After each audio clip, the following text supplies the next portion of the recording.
It's personal between me and you, and I'm going to do you some serious harm, you big stiff idiot. The untouchable True School Sports Empire proudly presents something the boxing game's missing. Hey, what's going on? It's your boy BT, and I came here to talk some boxing with the thousands of True School Sports subscribers. Alright, so I wanted to cover this story because I know in the aftermath of what David Benavidez did to Demetrius Andrade, this might not get covered as much by the boxing media, so leave it to old True School to lay it on you guys the way it is, right? But, you know, David Benavidez, all credit to him. He did a demolition job on Demetrius Andrade, and he deserves all the credit in the world. You know, I'm not a sore loser. I take my losses like I take my W's, all right? Like a man. So shout out to him for a great performance against Demetrius Andrade, who's also a fantastic fighter himself. I still think highly of Boo Boo. He's had a great career, but nonetheless, the media was speaking to Jose Benavidez Sr., the dad, after the fight about fighting David Morrell Jr. Now, before I get into the comments and what he said and we dissect, let me preface everything I'm about to say by also saying I'm no David Morrell Jr. fanboy, okay? Not one of those guys. I think he's a good fighter. You know, I am personally somebody that would like to see him and David fight probably later down the line, but Benavidez wiping out Andrade and Caleb Plant this year, and there not being a ton of top names at 68, it's starting to sound like a better fight as the days progress. But here's what Benavidez Sr. said about a fight with David Morrell Jr. next. He stated the following, and I quote, "I don't underestimate David Morrell. He's an Olympian too. Boo Boo was an Olympian and a two-time world champion. He was awkward. Morrell is a great fighter, but sometimes you need that experience to fight all these styles. If you look at Morrell and look at David, if I tell you right now, what do you see so special about Morrell? A good uppercut, good body shots, good jabs, good right hands." He then went on by saying, "Does Morrell throw a volume of punches? I don't even think he takes these things serious. He goes in there. Who has he fought? Who is he fighting now? Do you even know who that guy is? Is he good? I think he should be fighting Caleb Plant to see how he looks with him. And once he beats Caleb Plant, just by fighting him and beating him, it doesn't matter how he wins.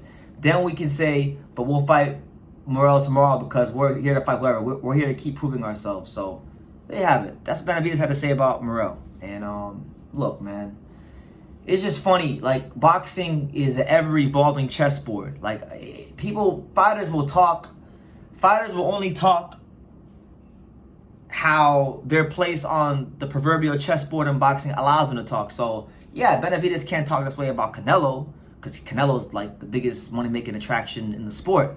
But against David Morrell, who's not really a big name outside of the boxing nerds like myself and the hardcores, you know, of course, he's going to be able to talk this way. So he basically Benavidez Sr. is talking about Morrell Jr. the way that Canelo talks about them. Who has he fought? What has he done? You know, he's this, he's that. Look at his accomplishments. Same thing. It's literally the same shit. Now, Morrell's fighting Sena Agbeko, and Agbeko's a good fighter. I don't like when boxing fans do this, and I don't like when fighters do this. You can't be out here putting down fighters who put their lives on the line for you know, the boxing fans in the sport and are trying to make a name for themselves. Sena Agbeko's a good fighter. Sena Agbeko upset a very highly touted prospect on Showbox last year in Isaiah Steen, who a lot of people thought had world championship potential. Beat him. He's been in camp and survived with Artur Beterbiev, which, and if you've heard the stories about Artur Beterbiev and sparring, surviving a training camp with Artur Beterbiev should just go on your box record as a win, because very few fighters make it out through a whole training camp. So Morrell is fighting a good fighter in Agbeko, and he's been fighting some solid guys. Obviously, nobody like that's a world beater, but he's been fighting, you know, some good solid guys. I would definitely say he's fighting better fighters than David was in his first 10 fights. That's not up for debate. And he's progressing very fast, and by all accounts, from everybody in boxing that's around him and knows boxing, David Morrell Jr. is one of the best super middleweights in the world, right? So, as far as David saying he need to fight Caleb Plant, now, I'm not against Morrell fighting Caleb Plant. That's a good fight, but we already know that Caleb Plant more than likely is going to fight Jamal Charlo next, right? He wants to fight Jamal Charlo because they got bad blood over the slap and him calling Caleb's wife the wrong name and these kind of things. So that'll probably be a good little fight for PBC they're going to look to promote. On the other hand, and I want to call this out. This is going to be its own separate video, but I'll just lump it in here since we're already talking about Benavidez.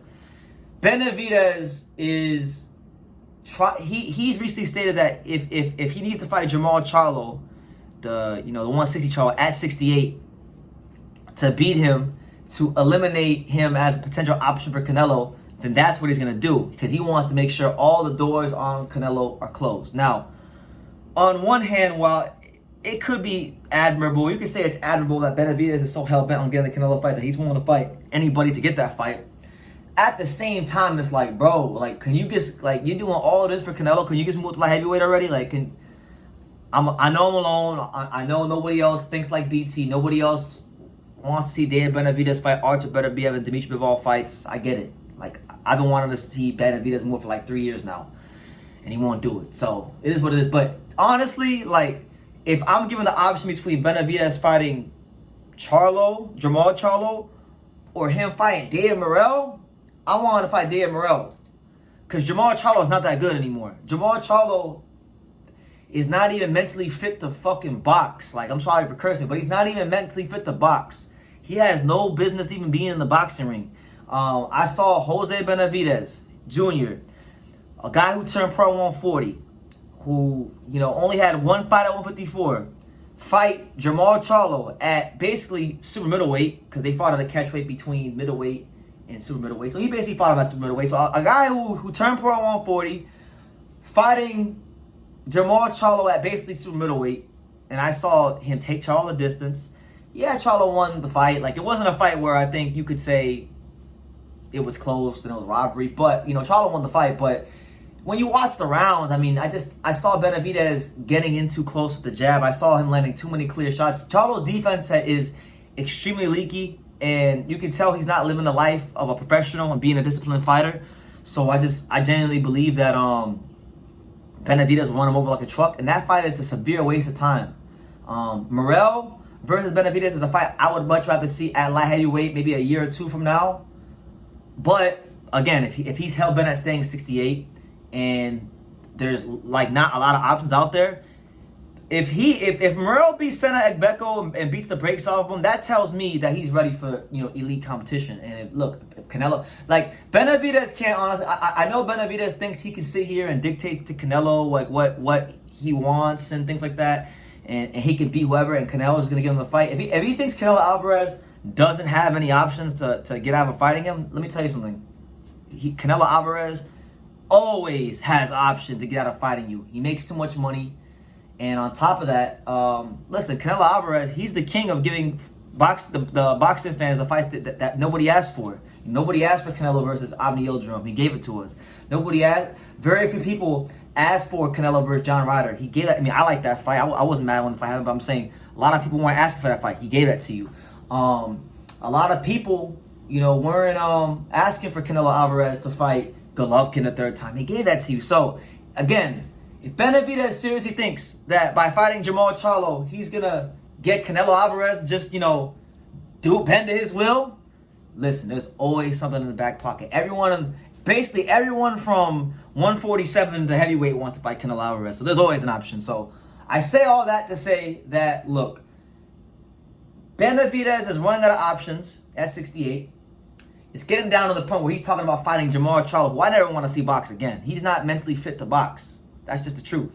And he looked bad in that fight against Jose Benavidez. I don't care, nobody tells me. He looked bad. He didn't look good, he looked bad. And he was supposed to stop Jose Benavidez Jr. I know he's tough to stop, but he was supposed to stop him. Naturally bigger guy, dude turned pro at 40. You should be getting him out of there, all right? You're supposed to be a world-class middleweight champion, but now we got an undisciplined, unprofessional, mentally unfit Charlo. So I don't want to see Jermall Charlo fight Benavidez, because that's who Benavidez is calling out. He want to fight Jermall Charlo. If David Morrell Jr. goes ahead and beats the brakes off of Sena Ekbeko, there's not a whole lot of options at 68. Because look, I can sit here and I can name other fighters. I can say, I want Benavidez to fight Christian and Billy. Is Benavidez going to fight Christian and Billy, who's ranked number 1 in the WBC? No. Is Benavidez going to fight Carlos Gongora? No. Are any of those fights bigger than a David Morrell Jr. fight? No. So my thing is, yes, I didn't want to see Benavidez and Morrell fight later on down the line, but Benavidez refused to move to light heavyweight, and he's going to stay at 68. So if he's going to stay at 68, and he can't get a Canelo fight, but he's still going to try to chase Canelo around, then F it. Give me the David Morrell Jr. fight. That's where I'm at. And I don't like how they're talking about David Morrell Jr. You know, you better fight him now. You better fight him now before he gets better. Because it might be more difficult for you down the road. But again, I take nothing from Benavidez. This is not a hate video. I'm just only highlighting something I heard his father say. And what, you know, I would like to see and just some of the landscape of 68. And it's no hate. All right? Respect to David Benavidez. Anybody who beats the shit out of Demetrius Boo Boo Andrade has my respect. And I always said for many years, if Canelo Alvarez even signed the contract to fight Demetrius Andrade, that I would give Canelo respect. He never did, right? So now all that respect that I was fixing to give Canelo all these years, it goes double to Benavidez for what he did to Andrade, you know? Because Andrade's still an amazing fighter, and I don't think there's anybody else at 68. Maybe Morrell could do something similar, but there's few fighters in boxing that could do that to Demetrius Andrade, and Benavidez is a guy that deserves respect, and he's doing what he's got to do. So yeah, I'm just saying, look, if it comes down to Jamal Charlo or David Morrell, give me David Morrell. That's it. Leave your comments down below. Make sure you guys take the time to subscribe, and like I say in every single one of these videos, you can love me or you can hate me, but I'm just giving Dane. So until next time, take your ass. Thank you for watching another video on the untouchable True School Sports Empire. For more great boxing content just like this video, click right here and make sure you subscribe. Much love from sunny South Florida.